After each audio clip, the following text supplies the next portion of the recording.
Okay. Good morning सगळ्यांना. छान experience होते. प्रतीक्षाताईंचा एक्सपिरियन्स खूप छान होता आणि त्यातनच एक मेसेज सुद्धा होता की सगळ्यात महाग जे आहे ते महाग म्हणजे आपलं शरीर. आपण सगळ्यात महाग आहे. पण आपण इतर वस्तूंचा इतर गोष्टींचा विचार करत असतो आणि मग आपल्याकडे दुर्लक्ष करायला लागतो आणि आपल्याकडे जेव्हा दुर्लक्ष करायला लागतो तेव्हा आपल्यालाच आपला कमीपणा वाटायला लागत असतो आणि कमीपणा वाटायला लागला की मग असं वाटायला लागतं की खरंच जीवन हे निरर्थक आहे. म्हणूनच प्रतीक्षा ताईंचा जो एक्सपिरियन्स आता आपण पाहिला त्या एक्सपिरियन्स मधून एक छान चारोळी मला आठवते.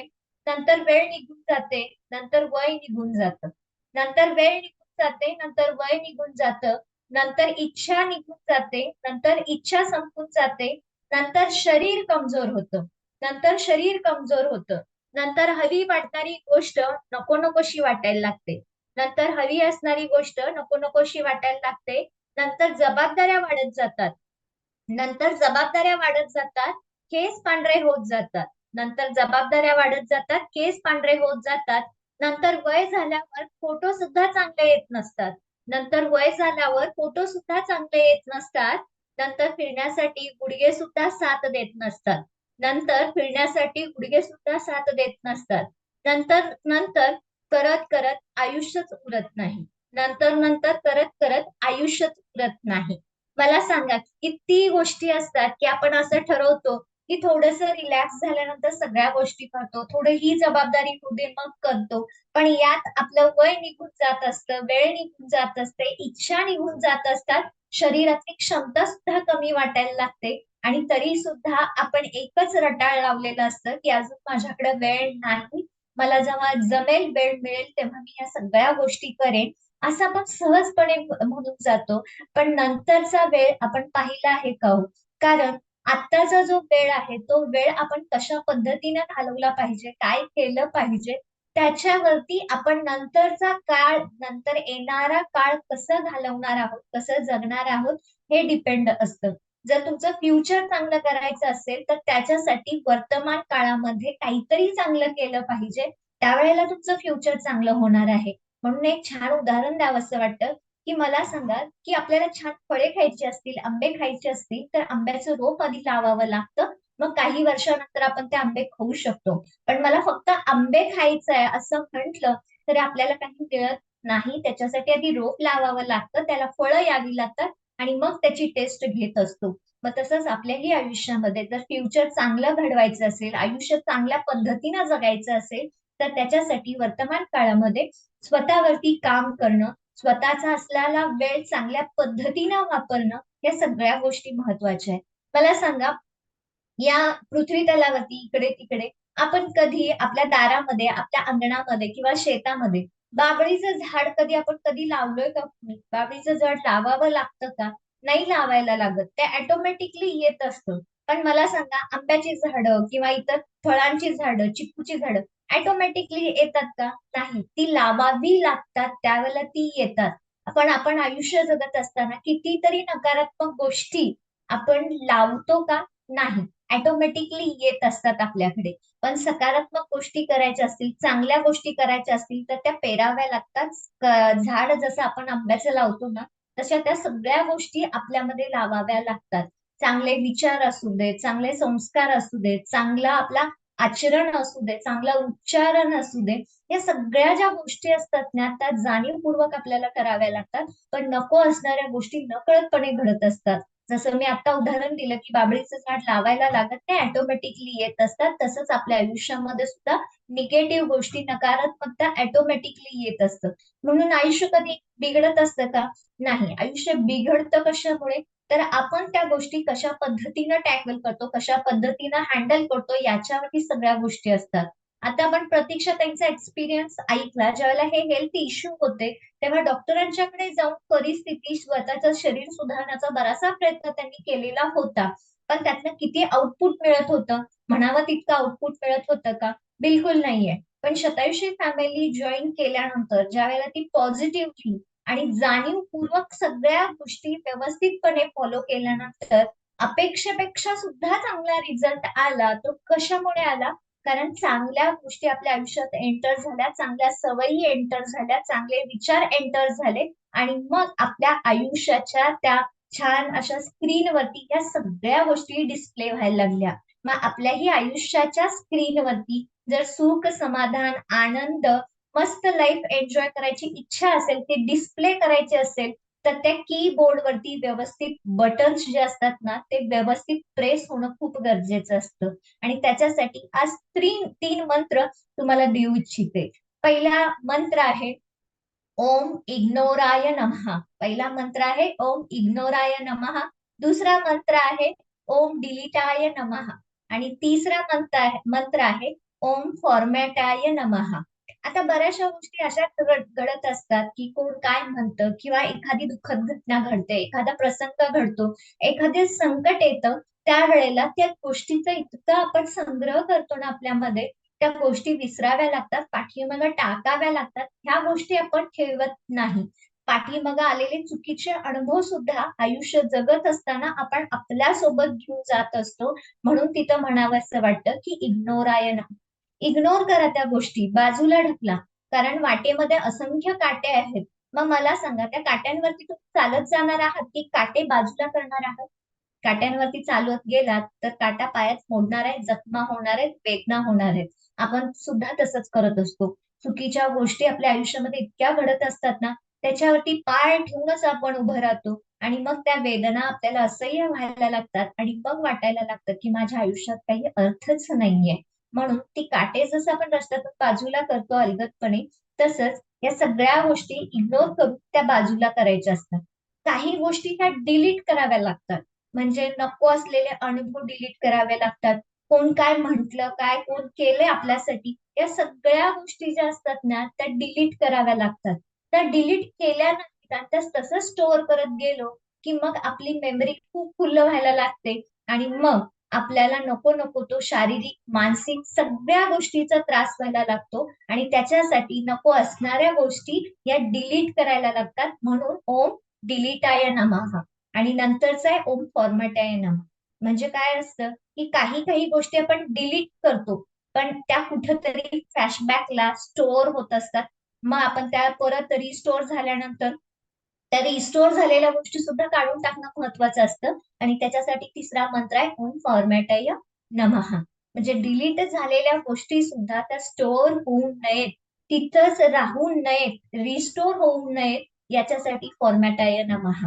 हे 3 मंत्र ज्यावेळेला आपण करत जातो ना, त्यावेळेला आयुष्य सुकर होत जातं. मला सांगा की आता प्रतीक्षाताईंचा आपण एक्सपिरियन्स ऐकला. ऍसिडिटी झालं तर काय लागते? ऍसिडिटी झाली की डोकं दुखायला लागतं. मग मला सांगा, ऍसिडिटीची गोळी खातो, पित्त तिथंच दाबून ठेवतो, मेंदूचे संवेदना बंद करतो आपण. पण तेच ज्यावेळेला आपण पित्त पाडतो, त्यावेळेला डोकं आणि शरीर हलकं व्हायला लागतं. ज्यावेळेला पोट साफ होतं, त्यावेळेला आपलं पोट हलकं हलकं रिकामं वाटायला लागतं. मग मला सांगा की मनामध्ये एवढा कचरा, डोक्यामध्ये इतका कचरा भरून ठेवतो, तो कचरा आपण बाजूला काढून टाकलं तर मला सांगा की आपलं जीवन हलकं हलकं वाटणार नाही का? नक्की वाटणार आहे. म्हणून ते हलकं होणं तितकंच महत्वाचं आहे आणि म्हणूनच नको असणाऱ्या गोष्टींकडे दुर्लक्ष करून ठेवायचं. पण आपण त्या इतक्या साठवून ठेवत असतो. छान असं घर बांधलंय आणि त्या घरामध्ये एक खोली रिकामी आहे. मग एक खोली रिकामी आहे, तिचा वापर करत नाही, म्हणून घरातला सगळा कचरा आपण तिथं नेऊन टाकतो का हो? टाकत नाही. ती खोली भरायचं काम करतो का कचऱ्यानं? नाही करत. कचरा हा नेहमी घराच्या बाहेर टाकत असतो. त्याच पद्धतीनं आपलं मन हे रिकामं असलं ना की नको नको त्या गोष्टी आपण स्टोअर करायला लागतो. मग त्या स्टोअर करण्यापेक्षा त्या तिथल्या तिथं काढून टाकणं, सोडून टाकलं की मग आपलं आयुष्य आपण स्वतः मनाने, डोक्याने सगळ्या गोष्टींनी हलके व्हायला लागतो आणि हलके झालं की जीवन आणखी सुंदर व्हायला लागतं. म्हणून चांगल्या गोष्टींचा संग्रह करणं खूप गरजेचं आहे. म्हणून कोणत्या गोष्टी आपण संग्रह करायच्या? तर सगळ्यात महत्वाचं आहे चांगल्या सवयी आपल्या जीवनामध्ये स्टोअर केल्या पाहिजेत. चांगल्या गोष्टींचा, चांगल्या सवयींचा संग्रह केला पाहिजे. भरपूर वस्तूंचा आपण संग्रह करत असतो, भरपूर अनुभवांचा संग्रह करत असतो. पण तो संग्रह करत असताना एक गोष्ट आपल्याला लक्षात असली पाहिजे की ज्या गोष्टींचा आपण संग्रह करत आहोत, ज्या गोष्टींचा आपण अं, वस्तूंचा संग्रह करत असतो, ज्या व्यक्तींचा आपण संग्रह करत असतो, त्यातून माझी प्रगती, त्यातून माझी उन्नती किती होणार आहे याचा विचार आपण केला पाहिजे. ज्या गोष्टीतून आपली उन्नतीच होणार नाही, प्रगतीच होणार नाही, अशा गोष्टी तुम्ही आयुष्यभर ओझं घेऊन सोबत चाललात तर तुम्ही जास्त प्रवास, जास्त अंतर चालू शकणार नाही, जास्त आयुष्य पण जगू शकणार नाही. आणि म्हणूनच संग्रह करत असताना अशा गोष्टींचा, अशा व्यक्तींचा, अशा विचारांच्या, अशा सवयींचा संग्रह करा की ज्याच्यातून माझ्या जीवनाची दिवसेंदिवस ही प्रगती होईल आणि मी चांगला प्रवास आयुष्याचा करू शकेन. याच्यासाठी चांगल्या गोष्टींचा आपण संग्रह करत ठेवला पाहिजे. नको असणाऱ्या गोष्टी सोडल्या पाहिजेत. जसं की आता एकेका ठिकाणी, एकेका गावामध्ये 2-3 दिवसांनी पाणी येतं.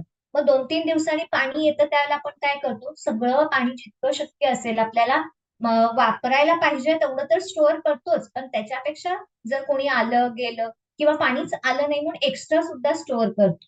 मग ज्या वेळेला 2-3 दिवसांनी पाणी येतं त्यावेळेला कोणतरी गल्लीत ओरडतं, पाणी आलं, पाणी आलं, पाणी आलं. त्यावेळेला आपण काय करतो, आधी 2-3 दिवस भरलेलं जे पाणी असतं ना ते पट पट पट पट सगळं ओतून रिकामं करतो. कारण का ते आधीच शिळं पाणी आहे. म्हणून आपण ते सगळं ओततो आणि ताजं येणारं पाणी आपण भरण्यासाठी सगळं रिकामं करतो. आणि कोणीतरी म्हंटल की पाणी गेलं, मग काय करायचं त्यावेळेला? गप्प बसतो ना आपण. मग तसंच आपल्या आयुष्यामध्ये असतं. एवढं सगळं आधीचं पाणी आपण घेऊन घेऊन चालत असतो. ज्यावेळेला नवीन पाणी भरायचं असतं त्यावेळेला ते जुनं रिकामं करावं लागतं. तसंच जुने जे अनुभव आहेत, जुन्या पद्धती आहेत, जुन्या ज्या गोष्टी आहेत त्या सोडायच्या असतात. कारण त्या काळाप्रमाणे आपण बदलता आलं पाहिजे. म्हणून ते बदलण्यासाठी पहिल्यांदा सोडता आलं पाहिजे.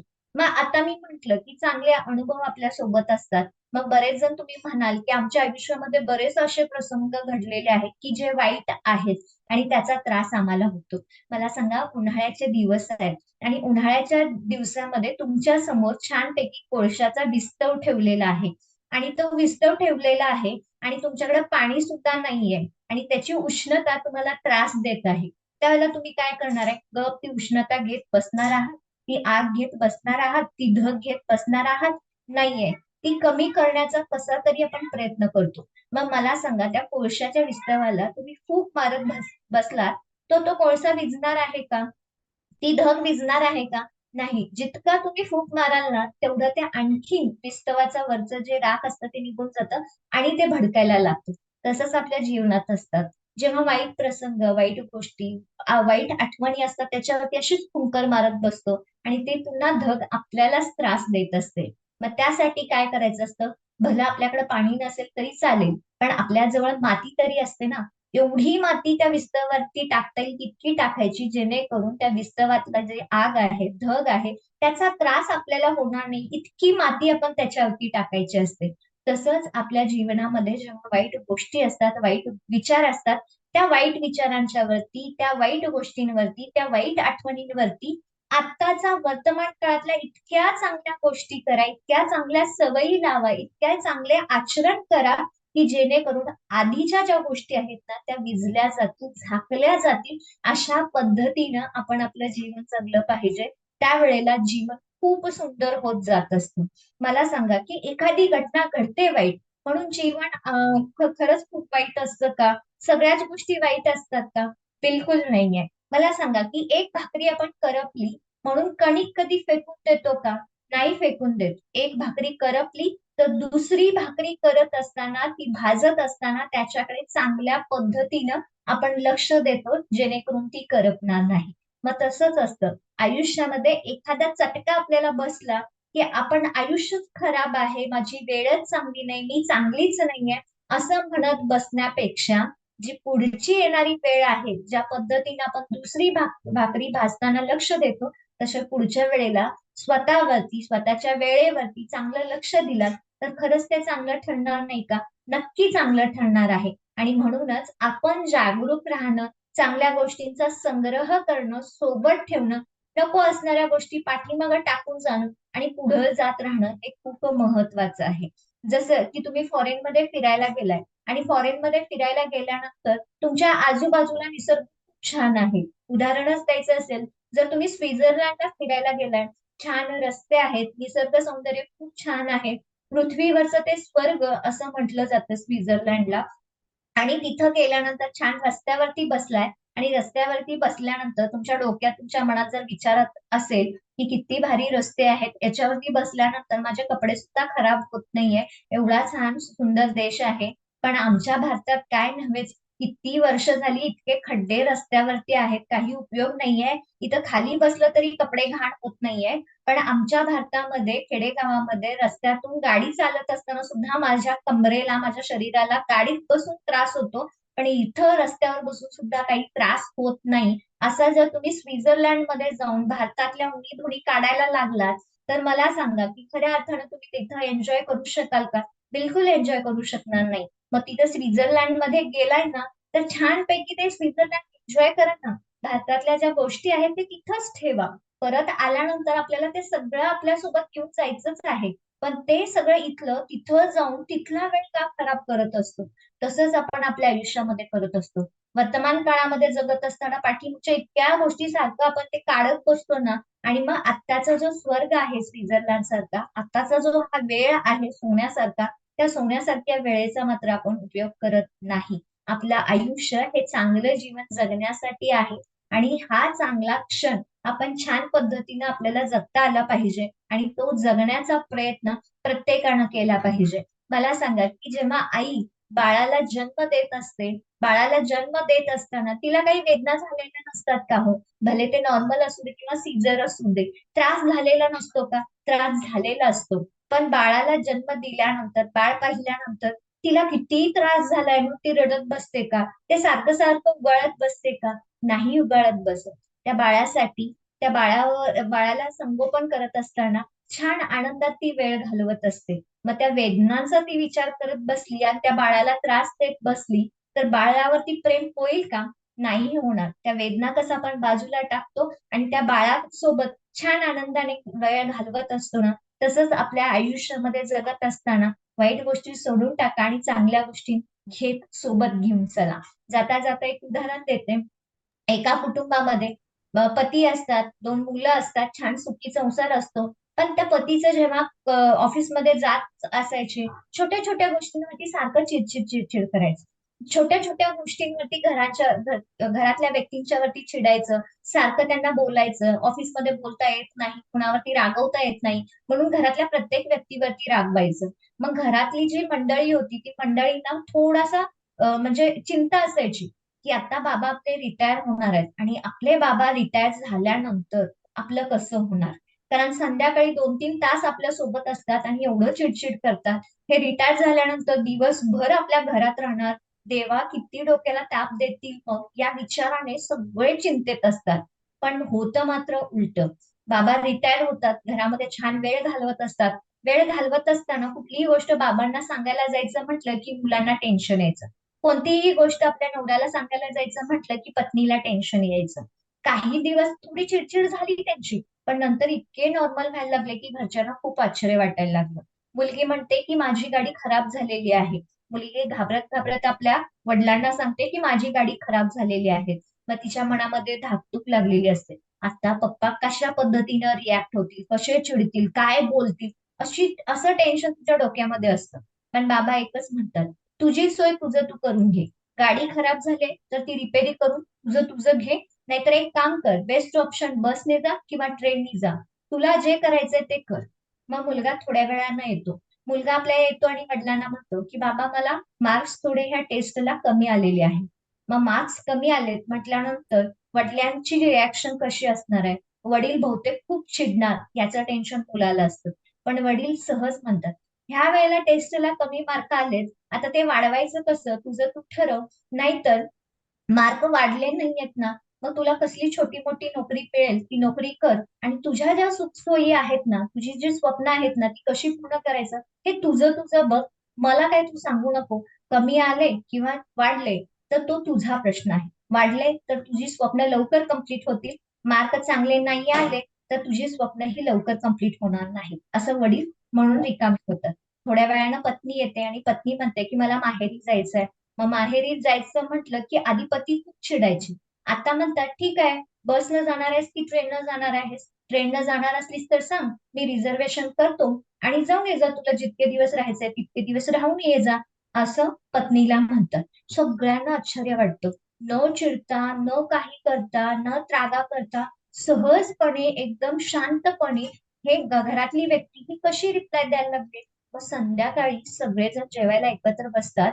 त्यावेळेला मुलगी आपल्या वडिलांना प्रश्न विचारते की आधी नोकरीला जात होतात तेव्हा इतकं चिडचिड चिडचिड करत होता, आता घरी आहात, आमचे प्रॉब्लेम जेव्हा सांगितलो आधी तर एवढं चिडायचं आमच्यावरती, पण आता तुम्ही चिडत नाही, तुम्हाला नेमकं काय झालंय, तुम्ही आजारी वगैरे आहात का, असं विचारलं जातं. बघा, कुठलीही गोष्ट चांगली झाली तर आपण सहजपणे म्हणतो आज काय सूर्य पश्चिमेकडून उगवलाय का, असं म्हणतो. जेव्हा एखादी व्यक्ती खूप त्राक त्राक करत असते आणि नंतर ती शांत येते त्यावेळेला आपण नकळतपणे म्हणून जातो. त्यावेळेला ते वडील म्हणतात, मी नावेत बसणारा एक प्रवासी आहे.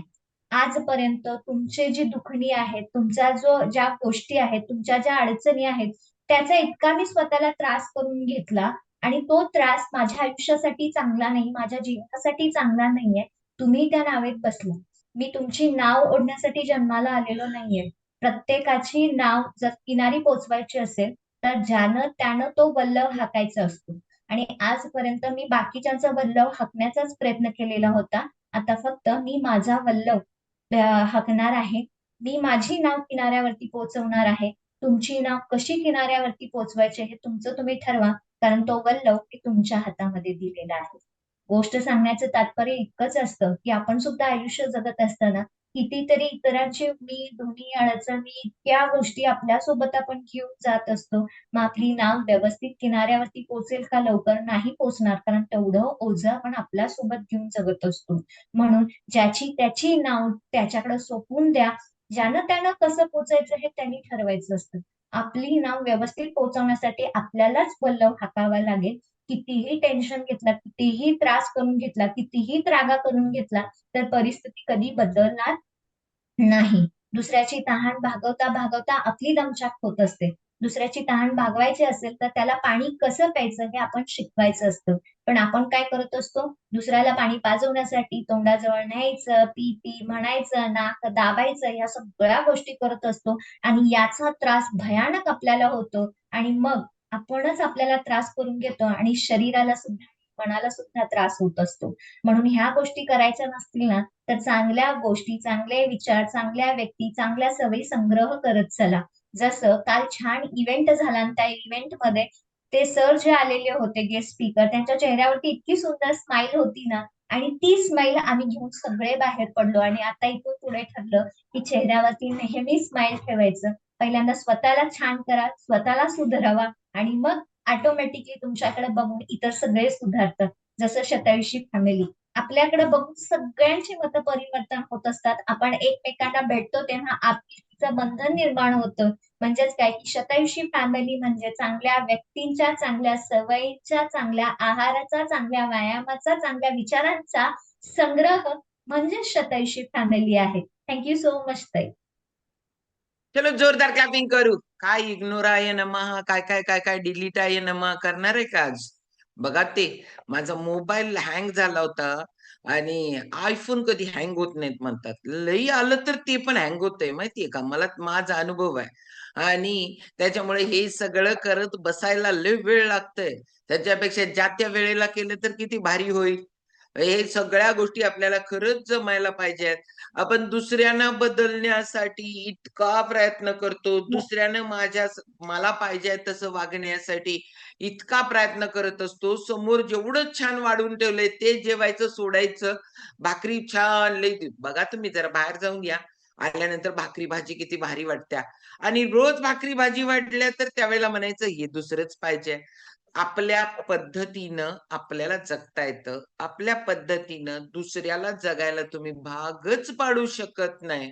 आणि हे सगळं ओझं घेऊन त्याच्या ओझ्याखाली आपण दबून आपलंच लाईफ हे होणार आहे, कमी होणार आहे, अनहेल्दी होणार आहे. हेल्दी जगायचं आहे ना, तर खरंच संग्रह असाच पाहिजे आपल्या जवळ. त्यामुळे एवढं छान वाटायला लागले ना, आज आता 10 लोकांना तरी लिंक, रोज एक म्हणायला लागले. 1 लोकांना लिंक तुम्ही देऊन काहीच उपयोग नाही. 10 लोकांना सांगितल्यानंतर एक व्यक्ती येणार आहे, तर मग आपण उद्याला संकल्प करू. 10 तरी मिनिमम लोकांना आपण सकाळी उठून जरा कॉलवर आणण्याचा प्रयत्न करू. या संकल्पाने इथंच थांबणार आहोत. Thank you very much. Good day. Hariom. Coach लोक भेटणार आहोत लगेच आज दुपारी 4 वाजता प्राणायामाचा वर्ग. 6 ते 7 योगासनांचा वर्ग.